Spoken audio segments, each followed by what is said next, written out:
From the nation's capital, the Conservative Caucus presents Conservative Roundtable, an in-depth look at today's most important issues. Welcome to Conservative Roundtable. I'm Howard Phillips, chairman of the Conservative Caucus, which sponsors these programs, now being broadcast on television screens in 122 communities all over the length and breadth of the United States. It's a great privilege for me to have as my guest on this broadcast a man I've been privileged to know for decades, certainly all the way back to 1960, when we were both present in Sharon, Connecticut, at the founding meeting of Young Americans for Freedom. Stanton Evans was already an accomplished leader in the conservative movement. He had been the editor of the Yale Daily News. At the age of 23, he became the editor of the Indianapolis News. He wrote the Sharon Statement, launching Young Americans for Freedom, a statement which sounds as good, reads as well, is as good as it was when he first wrote it. He's a man of tremendous achievement, has written many books, has trained many young people in the arts of journalism, and he is the author of a very important book. Now, most of us intuitively knew that Joe McCarthy was unfairly maligned by the left-wing soft on communism media, but we didn't always have the hard evidence to prove our case in the defense of Senator Joe McCarthy of Wisconsin. For all time now, McCarthy's case has been proven, and it's been proven in a wonderful book, and I bought several copies of this book to share with members of my family, called Blacklisted by History. And if you're an anti-communist conservative, you're going to love this book. And it's a tremendous accomplishment. Stan Evans has done many things in his life which are worthy of note and praise. But this is something for which he will be favorably remembered for many decades. Stan, how did you come to write this? Well, first of all, Howie, thank you very much for having me on your show and for those very kind words. It's great to be here with you. I am of an age, as your viewers can tell by looking at me, to have remembered Joe McCarthy. I was in college when all of that stuff was going on back in the early 50s. And then over many decades, like yourself, I was engaged in writing and advocacy and analysis about the Cold War with the Soviet Union, which was the dominant issue of the 20th century in foreign policy, at least.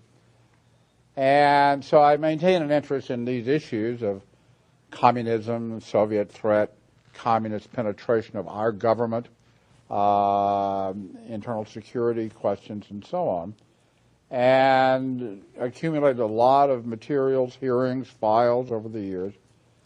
And then the thing that triggered this book specifically was the so-called 50-year rule, which affects lots of records of the federal government, including Senate, the executive session committee hearings of the McCarthy subcommittee in the Senate.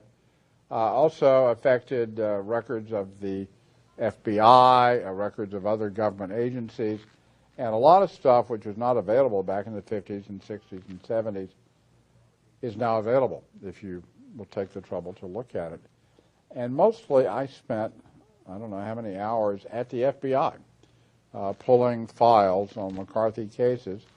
And I have now about 100,000 pages of FBI files in my possession, and lots of stuff from the National Archives and otherwise. And so I took all that material and stuff I got from other people. I didn't do the work, but people like Herb Romerstein did. The files from the Soviet Union, the Venona papers, which are these secret messages that were communicated back and forth between Moscow and their agents over here. I took this mass of material and ran the McCarthy cases against this material, and there they are. And so that's kind of the way the book came together. How long did it take you to write it? Well, a good question. The drafting of it probably took me about a year, but the backup research, which is really the hard part, took many years, probably a decade, and intensively about 6 years. Did you have a hard time finding a publisher? Because this goes against political correctness and the conventional wisdom. It certainly does. I did not have that much difficulty because I would have if I'd done it 10 years earlier. And I in fact, had talked to some publishers back in the 80s about doing such a book. There was no interest. But in the 90s and early 2000s, lots of conservative books sold lots of copies.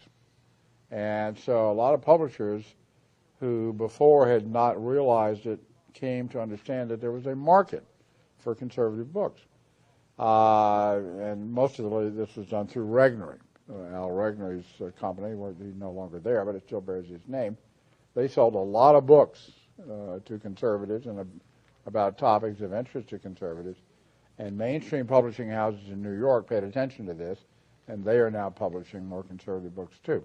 And my publisher for this book is Crown Forum, which is a subdivision of Random House. So that's how that works. That's a pretty big publisher. Yes. And are you pleased with the way in which the book has been promoted? And how has it been promoted?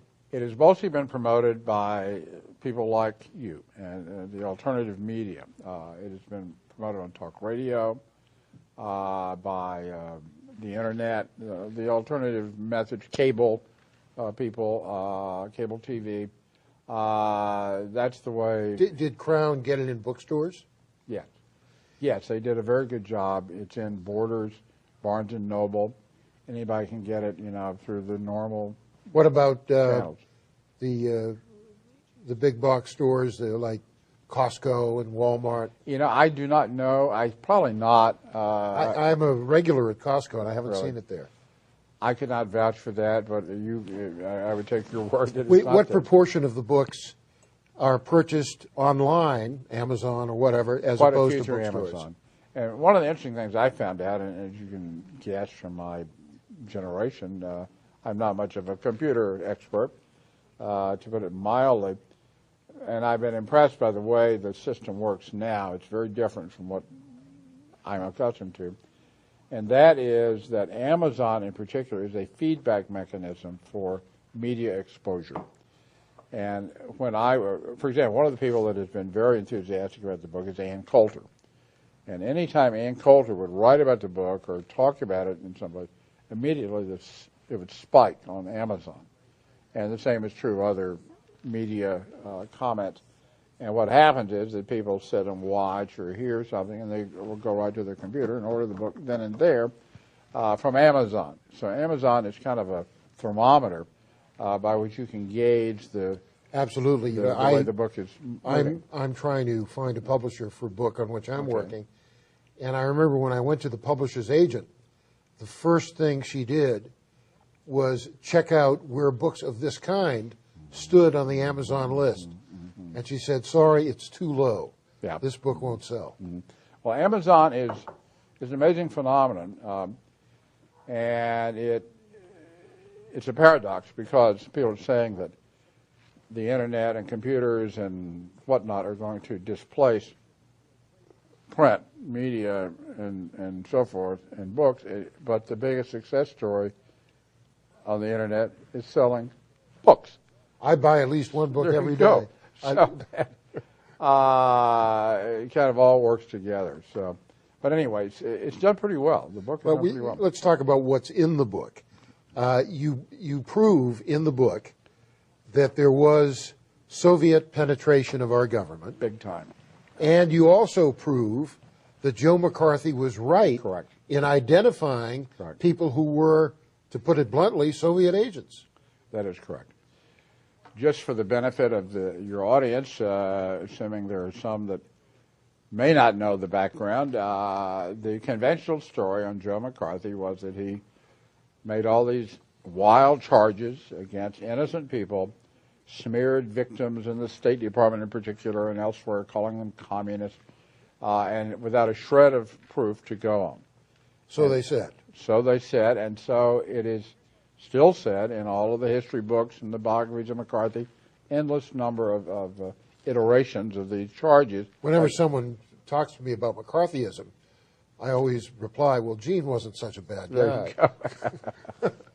Anyway, I interrupted. I like that. I like that. And there are people who would think that you're being serious because they don't remember the other. But anyway, so that's the conventional story on Joe McCarthy. That's where McCarthyism comes from.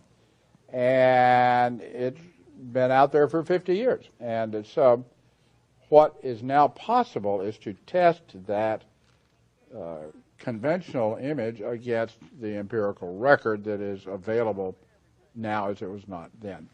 And I was very fortunate in about the year 2000, maybe 1999, to get the names of all the early McCarthy cases. And one of the problems in all the history books is that the cases were anonymous. When McCarthy went before the Senate, he only gave them by case number 1, case number 2, all from 1 to 80. He did not give any names. So the cases were anonymous. And unless you have the names, there's no way to check anything. In 1999 or 2000, I forget which it was, I got those names from Ralph de Toledano. What a great man he was. He was. Ralph died in his 90s. He did. He was an expert on everything, jazz, communism, right. The Spanish Civil War, you name it, he did it. Correct. And he knew a lot about Joe McCarthy. And what had happened was, back in 1954, Ralph and his then wife, Nora Toledano, had an assignment from the Hearst newspapers to write a series about Joe McCarthy. And this is when the Army McCarthy hearings were going on, and then the censure of McCarthy, a very controversial period. And they went to McCarthy's office and got from him these boxes of files about all the cases. And Hearst, for some reason, Ralph told me that somebody in the Eisenhower White House got to Hearst and stopped this. The series was canceled. Ralph had actually Nora drafted the articles. They never ran. And the whole McCarthy thing just fell apart. The first there were McCarthy hearings, and then immediately the censure, and it was all just a chaotic scene. Stan, let's go into detail on these issues right after this break. Got it. Stay with us. We're talking about a book that you need to read called Blacklisted by History. We have on this set with me today the author of this historic work, M. Stanton Evans, Blacklisted by History. We'll be right back following these messages.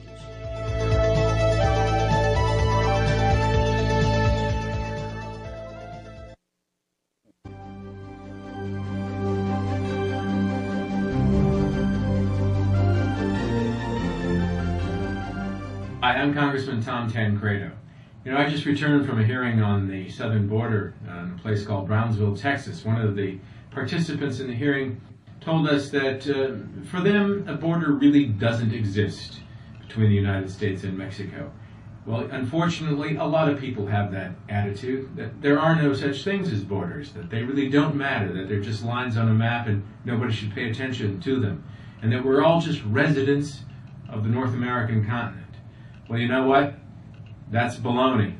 It's baloney, but only if you will do something about it to prove to the people of this country, and especially to your elected officials, that you know borders matter, that you know the sovereignty of this country is at risk, and that you will take action to make sure that they understand it.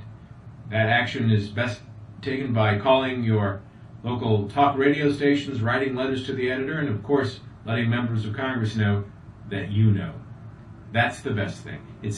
They're hoping, as a matter of fact, that no one really picks up on this issue of a North American trade association that essentially eliminates borders. But the fact is it's happening. You can see parts of it all of the time. So it's something that we need to stop. America, and I mean the United States of America, not the continent, but the United States of America is at stake. Do your part.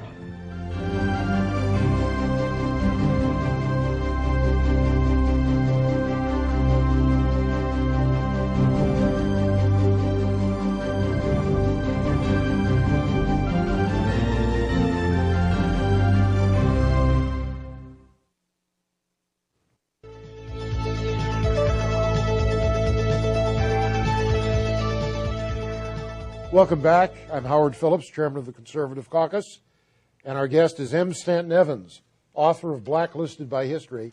And Stan, you were before the break telling us about a very providential meeting with Ralph Titolanano. Right. What I was aiming at was just the fact that Ralph had in his possession, because of his work on this series of articles about Joe McCarthy, a lot of McCarthy's files. When McCarthy got censured and the whole thing fell apart, those files were never returned to McCarthy. Ralph kept them. He had them for 40 years. And when I had dinner with him, I was going to look at them, and we didn't get around to it. And he said, "Why don't you just take them?" So I have them. I have them now. And when you go, who will have them? I have told the manuscript division of the Library of Congress that I would like to bestow these papers to them. Do you trust them? I trust John Haynes, who is the curator of... so they will not destroy them? Correct. Well, I've got enough photographic copies of them made that even if somebody did destroy them, we've got the copies. But the point is, I got the names of the McCarthy anonymous cases. And as we were talking about on the break, this is the Rosetta Stone. This is the key to everything else. With the names, you can track through all the other records to find the cases. Without the names, you can't track anything. And I was able to track, with the now available information, these McCarthy cases in the FBI files, and State Department records and so forth, and over and again, there they are. So that's what the book is about. That's great. What impact did Soviet penetration of our government have? How did it affect policy? Huge. You've asked characteristically of you have asked the key question. That is the most important question. It affected policy in crucial episodes over and over again. One of the earliest examples, which I write about briefly in the book, was Pearl Harbor. And in the latter 30s and up into 1941, the Japanese military leaders were on a knife edge as to which way to go in getting involved in the wider war that was already going on in Europe. And one faction wanted to go north and attack Russia. That, for historic reasons, was always a huge antagonism. The 1905 Russo-Japanese War. Correct. And it was much worse by the 1930s. And another faction wanted to go south to get oil and other resources in the Netherlands, Indies, and from British possessions and our possessions, or our protectorates, Philippines, and so on. And so this was all up for grabs. And in the Soviet Union, in Tokyo, there was Soviet agent Richard Sorga, who was probably the Soviets' most effective secret agent ever, who was pushing to make sure they did not attack Russia, that they attacked us. The same line was being pursued here in Washington by Harry Dexter White, who was a Soviet agent in the Treasury Department, and Lachlan Curry, who was a Soviet agent in the White House. And both of them were pushing to make sure there wasn't any modus vivendi between America and Japan, so that the Japanese would not feel free to attack Russia. And in Chongqing, China, was Owen Lattimore, sent there by us as an advisor to Chiang Kai-shek, who sent back a memo saying if we made any kind of modus vivendi with Japan, it would be outrageous to Chiang Kai-shek. And so we couldn't betray Chiang Kai-shek like that. And so Owen Lattimore was later identified. Found other ways to betray him. Yes, he did, and later turned bitterly against Chiang Kai-shek. And Owen Lattimore was identified by the Senate Internal Security Subcommittee as a conscious, articulate instrument of the Soviet conspiracy. So you had Lattimore in Chongqing, Sorga and his Soviet agent friends in Tokyo, and White and Curry right here in Washington. They had all the bases covered. And all of them were pushing to make sure that Japan did not attack Russia, and instead would attack us, and the result was Pearl Harbor. To what degree was FDR cognizant of these things? I don't think he had any clue. Was Eleanor cognizant? I don't think so. I don't know. I cannot categorically say, but that is just one example. There are many other examples of these people using their influence at very high levels. Curry was very instrumental in later helping turn our policy against Chiang Kai-shek in China. Solomon Adler in the Treasury Department was in China. He was a Soviet agent. How did Alger Hiss rise to so significant a position of influence? He was in the agriculture department? He was. That was the first major cell was in the agriculture department, which was not an accident because at that time that was a huge domestic issue, the farm thing, and there were a whole bunch of people in the agriculture department who wanted to emulate the collective farming of the Soviets. There was a guy named Harold Ware, who was the head of the cell, who had been in the Soviet Union, was a big fan of Soviet collective farming. Hiss was part of that group. Lee Pressman, Nathan Witt, others who were later identified as being communists were there. Also, they then dispersed into different agencies, into the National Labor Relations Board. That was quite an enclave of them. Some into the State Department. Hiss went to the Nye Committee on Capitol Hill, then went to State Department, and others went to different agencies at the same time, and the result was that they had people spread out all over the government. And Hiss wound up writing the Charter of the UN. He was the acting Secretary General of the Founding Conference. Yeah. Mm-hmm. And little personal footnote, after I graduated from college, my first job was with Congressman Lawrence Curtis of Massachusetts. Mm-hmm. He had been a law clerk to Supreme Court Justice Oliver Wendell Holmes, along with a fellow by the name of Alger Hiss. Mm-hmm. Small world. Well, there was a conveyor belt that ran through from Harvard Law through Felix Frankfurter, to the Supreme Court. And Frankfurter's own clerks and Holmes's clerks, all these people were fed down here into Washington through the Frankfurter connection. Felix Frankfurter was responsible for that. Was Truman aware of any of these things? He was absolutely clueless. What happened was, and I've got some of the stuff in the book, I don't know if I can get a close-up of this, the FBI got onto these people pretty early. And early as 1942, for example, they knew that J. Robert Oppenheimer, the alleged... Did your dad know that? Your dad worked... Well, he knew it later. Yeah, your dad worked on the Manhattan Atomic Project. Energy Commission, yeah. And the AEC, and Oppenheimer played a key role in the development of our nuclear power. Correct. And my dad got on the trail of Oppenheimer, but later. The Bureau knew about him in December of 1942, where they had wiretapped communist leaders talking to each other, discussing Oppenheimer as a secret member of the Communist Party. And I reproduced in the book, well, but I reproduced the FBI report in the book where that is talked about. However, there were still other episodes that maybe will make a better graphic. 30 seconds, it says, so we're not going to get this done until that happens. But maybe when we come back... Yeah, we're going to take a break, Stan. This is incredible stuff.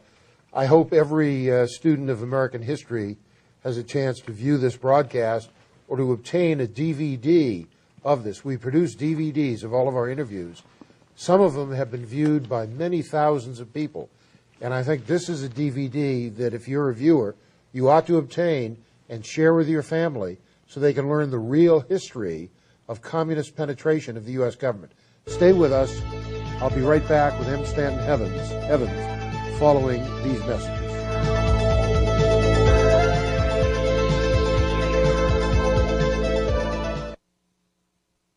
One of the major activities of the Conservative Caucus is Constitution education.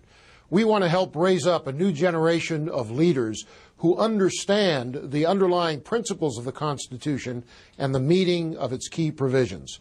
Through programs such as Conservative Roundtable, through mailings, workshops, conferences, seminars, we strive to communicate the legacy of the Founding Fathers. Each year we commemorate Constitution Day, September 17th. We publish newsletters, action bulletins, and other materials to promote an understanding of and fidelity to the Constitution, and we work with members of Congress who share our vision and share our concern. We hope you will decide to work with us as well by becoming a supporter of the Conservative Caucus. www.conservativeusa.org, 703-938-9626. Welcome back. If you're interested in the kinds of issues we discuss on Conservative Roundtable, I hope you will check out the website of the Conservative Caucus, which sponsors these broadcasts, www.conservativeusa.org. If you want more information about what the Conservative Caucus does, and if you wish to become involved, please drop us a note at 450 Maple Avenue East, Vienna, Virginia, 22180. Fax us your name and address, 703-281-4108. Now, we've been very privileged to have Stanton Evans, the author of this great book, Blacklisted by History. He's working on another book about the consequences of treason, that's what it was, by people like Alger Hiss. Stan, we have about a minute and a half left. Tell us what we need to know. Well, I guess the one thing that maybe I should focus on a little bit very quickly is that what had happened was, just an overview, the penetration of the government by communist and Soviet agents and fellow travelers was massive, particularly during World War II. Nothing much was done about it. It was allowed to happen, and then the government at the time, the Roosevelt administration, Truman administration, did virtually nothing to clean these people out, and they kind of covered it all up. And there's a lot in my book about the cover-up. So that, A, they let it happen, and B, they covered it up. In 1950, out of nowhere, comes Joe McCarthy, this unknown senator. What motivated him? I think he just found out about this stuff. He was a patriot. He was an ex-Marine. He was a patriotic American, and he found a lot of these files on these cases, and he blew the lid off the cover-up. That's what, in essence, happened. That then made him public enemy number one with the people who'd been covering it up, and they set out to destroy him. And as early as the spring of 1950, they were saying he must be censured, expelled from the Senate, and 4 years later they finally got it done. And if you trace it back, it goes all the way to Joe Stalin, who wanted to prevent anti-communism from prevailing in the U.S. On the screen is information about how you can contact M. Stanton Evans, and the best thing you can do is read this book. We'll see you in the next edition of Conservative Roundtable.